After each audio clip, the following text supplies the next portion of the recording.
Palace viewers, so Pride and Prejudice opened last week and I am up to my ears in romance. I'm so happy. And you know, I like the dynamic of going on a date with more than one man. It works for me. So, but I decided that no more actors. I'm moving on up. I decided that I could do better than just actors. So I think I'm on a date with two of the greatest gentlemen in the whole world. So why don't we start with you? Would you like to tell the Swine Palace viewers who you are? My name is J.R. Sullivan. I am the co-adapter of Pride and Prejudice, visiting the Swine Palace and Louisiana itself for the first time. That's right. And really wonderful. Excellent. And you, sir? I'm George Judy, and I directed this version of Jim's adaptation of Pride and Prejudice. And I'm the head of the MFA program here and artistic director of Swine Palace, and we're titillated and excited to be a part of this video experience. Now, just a little note, if you remember from 2 weeks ago when I interviewed the veterans, we were kind of on the unfinished stage, and now behind me we've got the finished stage, and it's absolutely beautiful. Pretty stunning, It's yeah. really exciting. So I have a few questions to ask you, if you don't mind answering them for me. Okay. The first one is, this is obviously a very romantic play, so I need to know, did you direct this play, and did you adapt this play and direct this play for a girl? Is this, just level with me, did you do this for a lady? No, I did it for the money. Oh! And he was sadly disappointed. Yeah, I did, and I did it for Jane Austen. I can't go out with her, but I deeply revere her writing. I'm moved by her life, and greatly moved by this wonderful story. And so being true to her was very, very important to both Joe Hanreddy and I.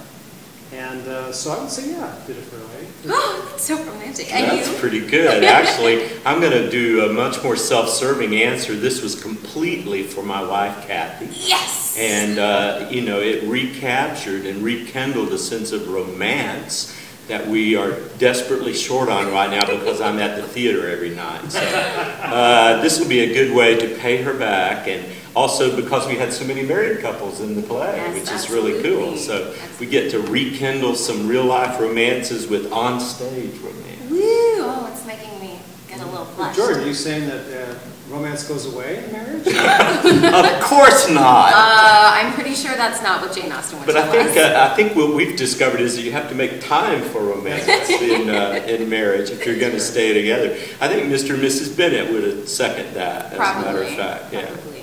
I have a question about the adaptation and the adaptation process. Like, obviously, both of you gentlemen are familiar with the book. Is there anything in the book that you absolutely wish could have ended up in the adaptation, but obviously... Oh yes, there was an extended dialogue between the two older sisters, Jane and Elizabeth, early in the story, that I miss a lot when they talk about this prospect of marriage and the difficulties, really, their anxieties about it, which was a cultural condition at the time. It's something that tells us a lot about what it must have been like for them. A little bit different. So I missed that. And there was elaborations on everything. I mean, she's a wonderfully comic writer. Right, yeah. Absolutely. And comedy comes from the truth of things and her deep insights into how people are, especially when they're in this weird, wonderful thing called courtship and romance. A lot of role-playing comes into it. And her observations about that are so wonderful. And fundamentally, they're comic as well as movie. That there was a lot that, when we're getting the play honed down to its current state, had to be dispensed with unhappily. But it's in the novel. It is, of course, yeah. and the source material, and there for everybody to continue to enjoy.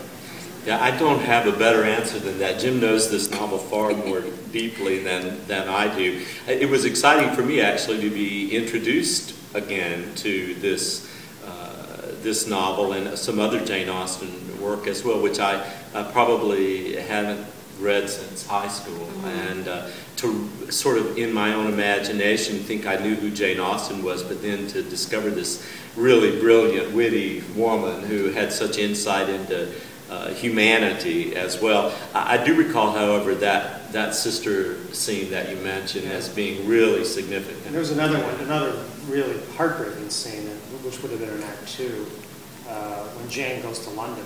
Yes. Oh yes, right. Bingley is essentially turned away. Right. Yeah. You know, and So sad. that was wonderful, and that existed for a long time in our version, but it wasn't to be. Yeah. But, Well, I think that's what's fascinating about adaptations in any kind of writing. It's always easy to edit away the things that are awful and don't work, but when you're faced with making choices about really beautiful things, you know, that are part of the experience. It's just about a perfect novel. Yeah, it is. It has been described that way. Really it's is. About a perfect novel. Yeah. And it was one of the novels that really determined how novels are today. You know, that she kind of invented that. Well, I think that certainly it's transcended generations. It seems so fresh and so immediate, even now. So there's no excess in it. Right. That's Yeah. the thing. I mean, you can look at other Sense and Sensibility, another great story, but was the kind of warm-up work to Pride and Prejudice. Right. Yeah. There is some excess in that. She hadn't quite mastered it, although it's brilliant. You know, Sure. above Yeah. Head and shoulders, but most everything else. But Yeah. Pride and Prejudice is rather perfect. It is a beautiful novel, I think, in that, you know, I think of novel, I think of Dickens, you know, and the great descriptive passages that just go on and on, which are stunning, of course, but difficult to capture in kind of a stage experience. But she really, I think, lent herself, because of the brilliant dialogue, to an adaptation the way that you and Joe have managed to capture it. Well, it's also imaging the dances of the time, which on stage you can do.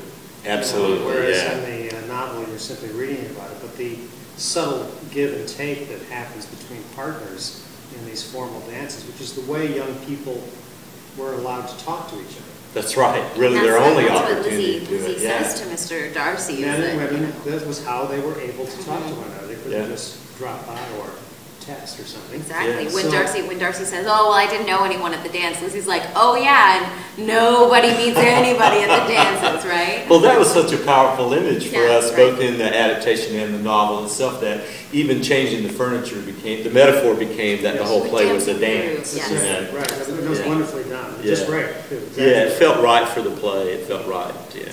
But then when they actually have the dance and they have the conversation between them, and she says, "Now it's your turn." Yes, exactly. It was really satirizing his taciturn manner. An extension of the very social process of what the function of these dances were. They weren't simply to have a good time. Right, but exactly. It's how young men and young women met. Absolutely. How they were in a socially acceptable arena, were allowed to interact and to test one another out as a potential. Yeah, it was interesting in terms of what you were talking about earlier today, which is that underneath all of this is lurking a kind of terror of how you make all those connections and pursue your life in a way. Yeah, interesting. Were you terrorized? You didn't get to dance much. Oh did my you? gosh, that was like my least favorite part. I told George like 2 weeks into the process, I was like, how come you cast me as the one? I'm like the most romantic person, and you cast me as like the one unromantic person in the whole show. She's also our music theater kid who would do all that dancing and do all that stuff. But you got the first marriage. There you go. I did. Yeah. I did. And you know, I think Mr. Collins is sweet in his own way. He's just awkward. He's just awkward. Keep him in the garden. Right? That's the problem. I just keep him in the garden. You know, that's why I go on so many dates. That's the real reason I go on so Does many Mr. dates. Collins know that you're moonlighting? Well, he's in the garden, so it doesn't No, matter. well, there you go. Tune in next week to see what we really do when Mr. Collins is in the garden. And of course, come see Pride and Prejudice February 1st through 19th at the Schaefer Theater. For more information, visit our website at www.swinepalace.org.